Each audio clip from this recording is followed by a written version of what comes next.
Welcome to the American Classroom podcast, where we discuss the role of education in building a civil society. We're lucky to be talking about this topic. Not a lot of people are covering this space, but we are.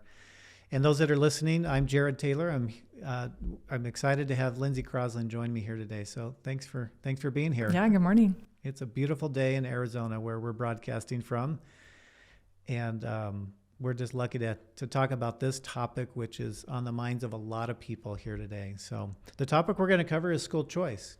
We're going to kick off a series of podcasts, and we have some pretty exciting guests coming up. Yeah, we have, we'll have someone from national school choice kind of perspective, state school choice, Jenny Clark with Love Your School, hopefully discuss micro school options like we're going to today. So yeah, I think Kelly Smith is, we're lining him up and scheduling him, CEO and founder Prenda. So anyways, exciting. But we wanted to kind of frame it up here a little bit because school choice puts fear and trembling in a lot of people, but it's very exciting in a lot of ways. And I don't know, Lindsey, where you look for education content. I look at a lot of different places, but one place that I enjoy is Real Clear Politics. I don't know if you ever look at that, but it's not really right media or left media. It kind of just aggregates it all and has polling if you're into the politics thing. But I noticed a couple of years ago, they had a really good subsection on education. It just aggregated all the major articles on the topic of education. And then below that is a bunch of research of just kind of the latest thinking of this, that, and the other that's published. And perusing on that, I stumbled across an article that we want to highlight today. Awesome. Yeah, I think when I think of school choice, as a parent and then working in school, I see what are options, right? We can homeschool. We can go to the local district school. There's private school, private charter school, public charter school, micro schools, and I'm sure I'm missing some. So that's sort of the landscape in Arizona, and in other states it could be different. When I was growing up, we only had one school, and then you had some people, and it was the government school. That was your local district school, and that's what you went to, and you liked it, kind of thing, right? The grumpy old It was the option. Saturday Night Live. It's like we liked it. I know my mom, she had done a little daycare and did a little Joy School. Those are really fun. If you know the Iyer family Joy School, that was percolating out in the 80s and 90s, and still is today. It's a wonderful system for people to pick up. Anyways, my mom was doing a little bit of, probably more babysitting. And one of the little girls that she used to babysit just emailed me the other day. And she had started a little private school in Queen Creek. And she says, hey, I want you to take you on a tour. It's exciting. And anyways, I'm going to go do that in a couple of weeks. So that's going to be kind of fun. Fun connection from the past. Yeah. But school choice is just exploding across the U.S.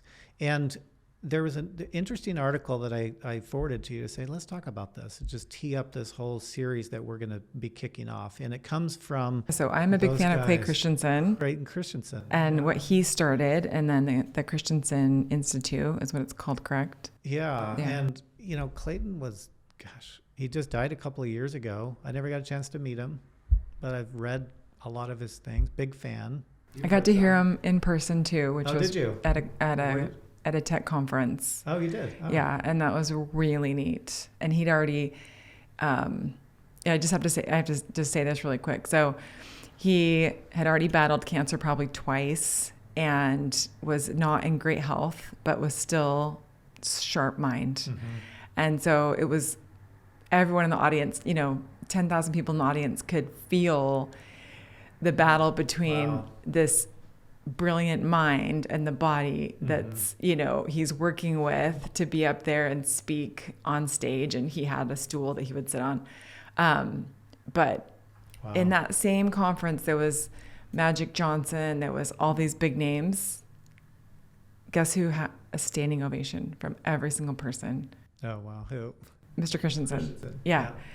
And so it was pretty incredible because his message and his delivery, and he's such an amazing teacher, and his content. So everything was there, even in this, poor health condition that he was in at the time. Celebrities.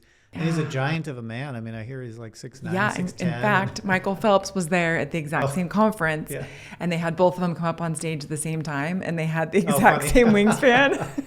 They had like back-to-back height, and then they were checking the wingspan. I can't remember, it was slightly different, but it was pretty impressive. So those of you that don't know, Dr. Clayton Christensen, Harvard economist, PhD from Harvard, taught at Harvard Business School for many, many years.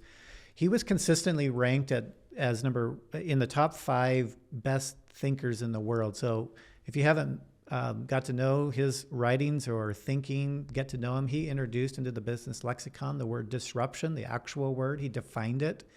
It means all kinds of crazy stuff now, but there's that. And he also brought in what's called jobs theory, which is kind of where we're going here. We're big fans. We got a couple of his books that we're showcasing here. We'll link to them. And he's not paying for this. We have no affiliation with Dr. Christensen or the Christensen Institute. We'll just say that right up front. We're just big fans. Yeah. And we think that they're touching on something very important that is something we need to do. And you know what? Michael Horn is kind of carrying his banner now that he's passed, and we should probably see if he can come join us sometime. That'd be great. Yeah. So the Christensen Institute, along with a group called Vela and the Rewired Group, published a document called Families on the New Frontier, Mapping and Meeting the Growing Demand for Unconventional Schooling. I thought, oh, that's interesting. Maybe we should talk about that a little bit. And we're going to tee this up here a little bit, but let's talk about his job theory real quick, because his job theory he developed here in this book called Jobs to Be Done. So if you want to learn how to do that, learn what the theory is and in your particular business, how to apply it. But he tees it up in this famous lecture he gave that's on YouTube. I encourage everybody to go do it. We should probably link to it in the show notes about the milkshake. For sure. The milkshake. And his group went out to some big fast food place like McDonald's or... It was McDonald's. Was it McDonald's? They were hired by McDonald's. Oh, yeah. Okay. He didn't say it in the video, so thank you.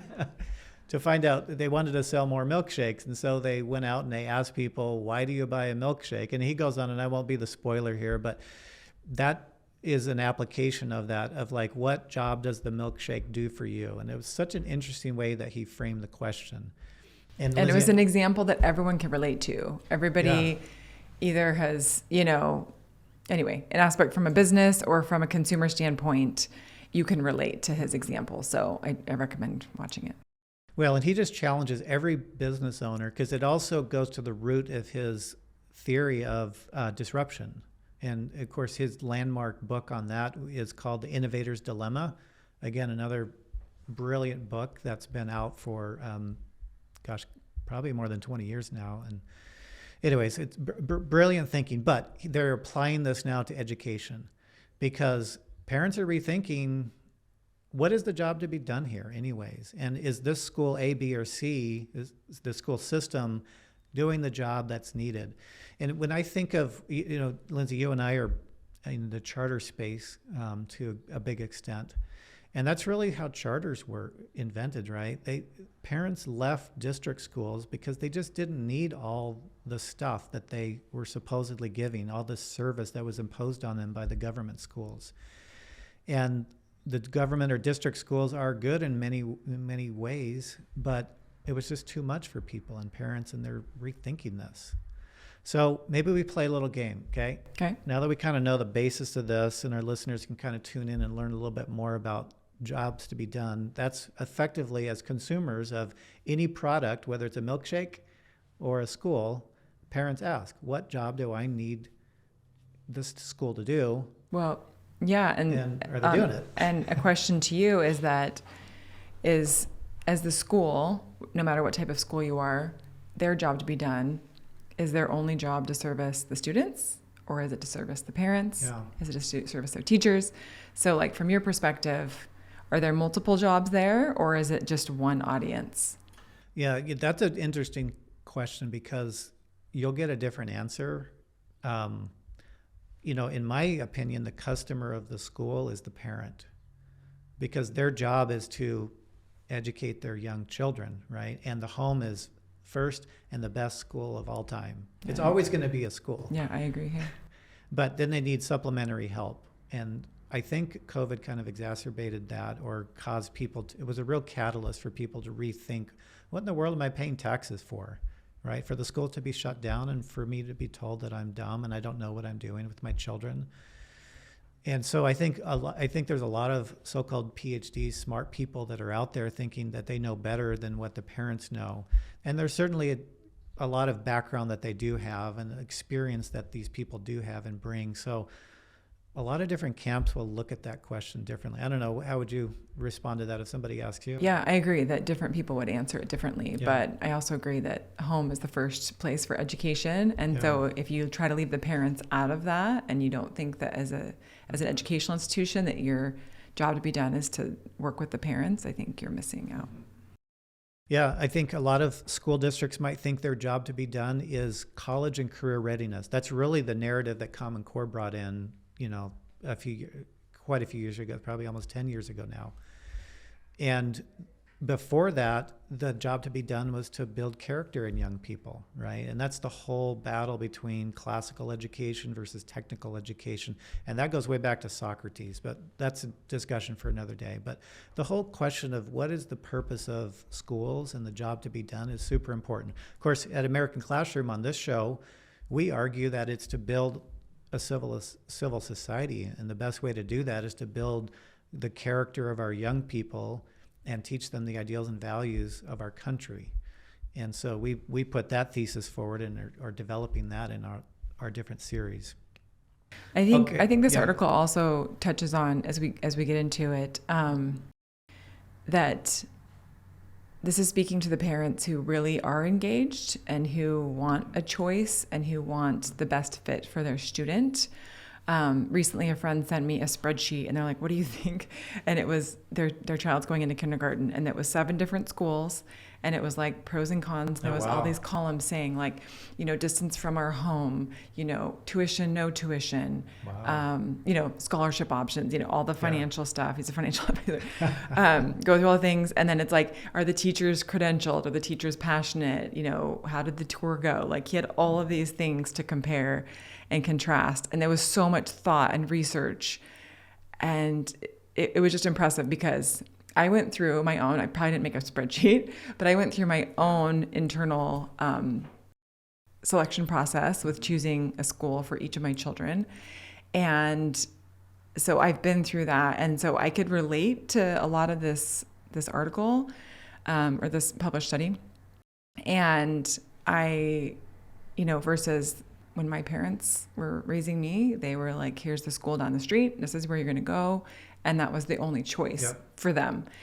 And so this really does speak to the parent who, has a choice and maybe what influences their choices.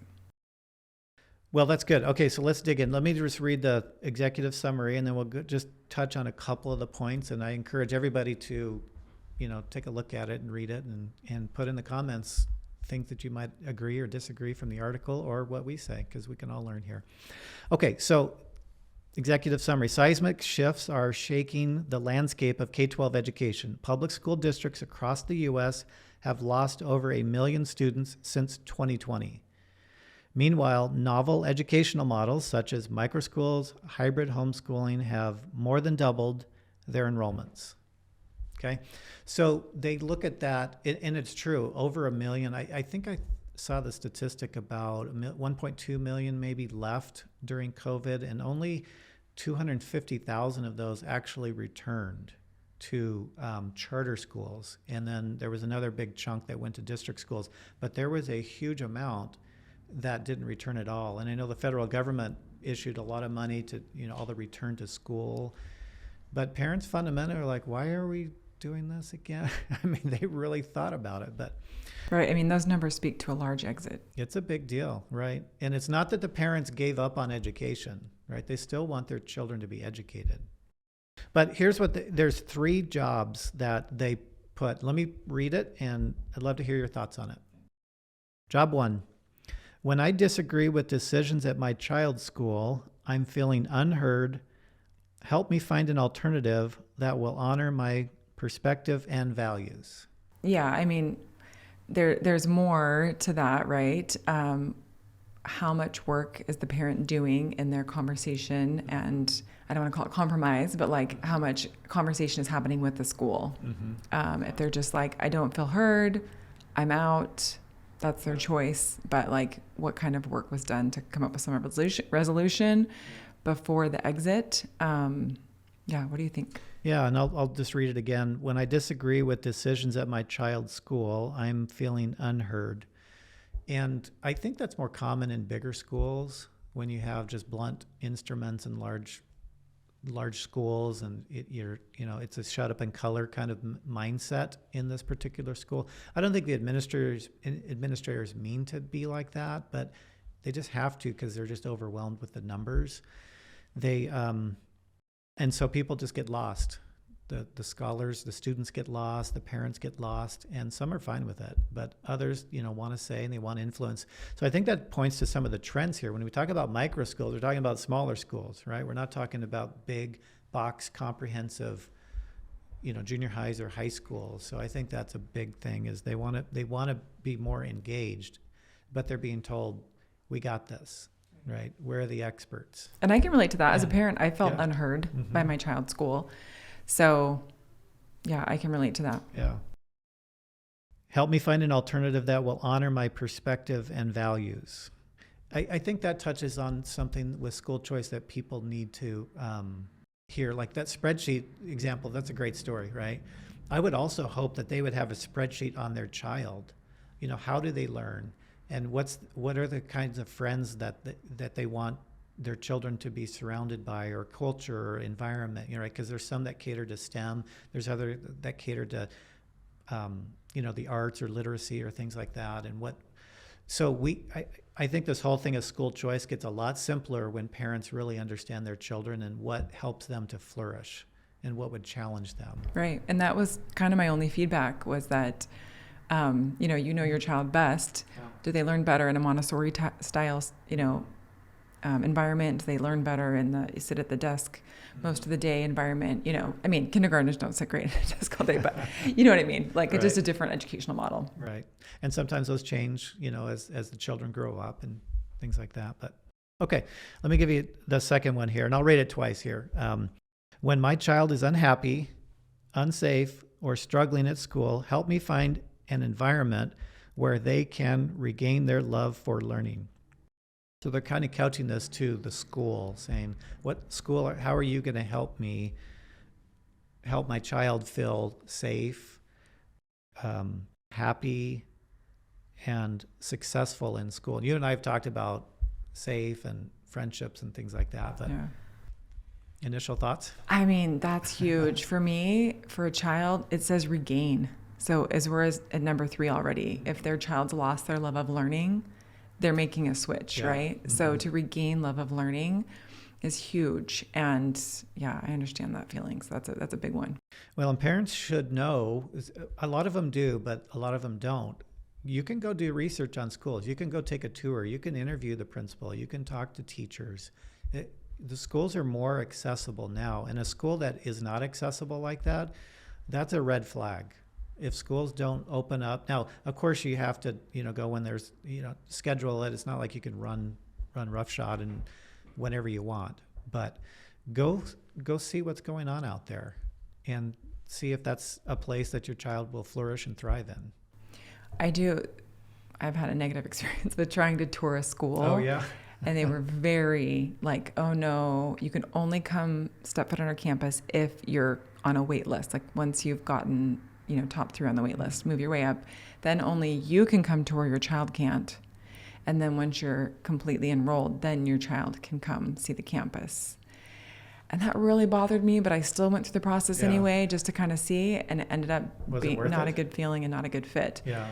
I saw potential, but the process really rubbed me wrong, and eventually it just wasn't good. I get schools they're short-staffed, and they just can't, accommodate everybody's schedule, drop everything and go. So, which is why I was like, okay, I understand like a smaller school, limited time, but I believe that my child should have been part of that decision process, and for me to not make that completely on my own, and then just say, this is where you're going to school, which I could have done, but I wanted him to be part of that process. And so that's, I think, why it was a little bit of a turnoff to not be able to bring him along on the tour. Well, Lindsey, we're affiliated with Heritage Academy and their system. And, one common theme I hear from parents that tour our schools is the word happy. And that makes me happy, right? And it's interesting he puts unhappy here, unsafe, struggling at school, because that's a big deal. And it's interesting they use that language. It must have resonated in their analysis as well, as they want their children to be happy, right? Because emotional well-being is a big, big deal with our young people, especially post-COVID. Of course, school safety, we've talked about that already. We're going to continue to talk about school safety. If you don't have a school environment where young people feel safe, you're a dead letter. I mean, that is a tough environment. And if school leaders are listening to this, do an audit on your school safety. Talk to your parents and how well they feel. And, maybe you're doing great. A lot of schools are safe environments and they should be congratulated. And there's some that can improve. And your parents will tell you. They're your secret to success. Okay, let's go to number 3. Okay. When my child's school is too focused on academic milestones and neglects other forms of learning, help me find a balanced educational experience for my child. Balanced educational experience. So you just mentioned the happy factor, right? And I think it's so important that they're happy, that they feel safe and that they enjoy it. So sometimes just having one friend on campus or in their class, or depending on the grade, that they can connect with, they can hang out recess or walk to class with, like, that's huge. And then to enjoy their teachers and know their teachers want them to be successful and they feel that. Those, I think, are 2 huge components to just a kid feeling happy in school and wanting to go every morning when you wake them up, like, whether they're like happy to get ready or be like, I don't want to go to school again. So I think that is the balance. And then we can talk about the other part of the question. Yeah. When George Bush, so 43, so the second Bush was in, his Secretary of Education was, I think, Rodney Page, and they pushed forward No Child Left Behind. That was a huge step in federalizing education with that NCLB initiative. And it made high stakes testing a requirement across the union. Well, and if you're going to take federal funding, right? So in Arizona, we saw you couldn't pass 3rd grade unless you passed the high stakes test, and you couldn't graduate unless you passed it at 10th grade. That was NCLB. And it brought in a lot of technical education, and it brought a lot of requirements for teacher qualification. The whole language about highly qualified teacher came in. It really, Republicans want accountability thrown in the schools, and Democrats want more money thrown in the schools. That's basically education politics right there. I know I'm oversimplifying it, but 43 was in office, and that's what that's what came in, is a huge accountability measure. When President Obama was elected, his last thing was basically throwing NCLB out, and he brought in ESSA, which is effectively a renewal of what I believe it was President Kennedy or President Ford that brought forward in like the 70s. And he kind of lightened it up, but President Obama got rid of a whole lot of accountability measures, the clause from the federal government.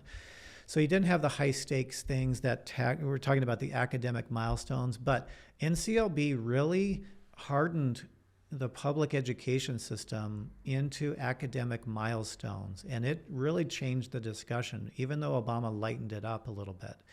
That's still here with us today in a very big way. And I think the Christensen Institute is hitting on something important, is that might sound good for government bureaucrats in Washington, but for parents, it's not that important. Yes, they want their children to be academically proficient, and I'm soapboxing here a little bit. I apologize for that, but it's not as important as their children's love for learning and the teaching to the test, and the obsession with high stakes testing and standardized based curriculum is shown obviously to be a big waste of time and a huge waste of money. It hasn't moved the dial in academic scores. Any honest person will we'll have to admit that when you look at the results across the union. And this is from parents saying it's really not that important. So let's figure this out. And how many children do you know need to have a little mix in their day? If it's all math and science, or history and English, without the arts or without some athletics to get the wiggles out. Right. It's really hard for a kid. Yeah. It's really hard. You have a son, you have a daughter, they need to move a little bit. I've got 3 daughters, and they need to move a little bit. Right. And my son needs to move, and my daughter needs to move, to just be able to reset and focus and sit down and learn again. And, in a science lab, get up and do something hands-on. I think that's so important. And so, kind of tied to that is that if we're not encouraging kids to be curious and, engaged learners and wanting to learn about things, and just saying, sit down and I'm going to tell you what you need to know. Shut up and color. Shut up and color. Oh. That's our new education model. That's kind of what NCLB brought in. I know that's an oversimplification, but people need this whole idea. What's the first thing that comes to your mind when it says, help me find a balanced educational experience for my child? What does balance mean to you?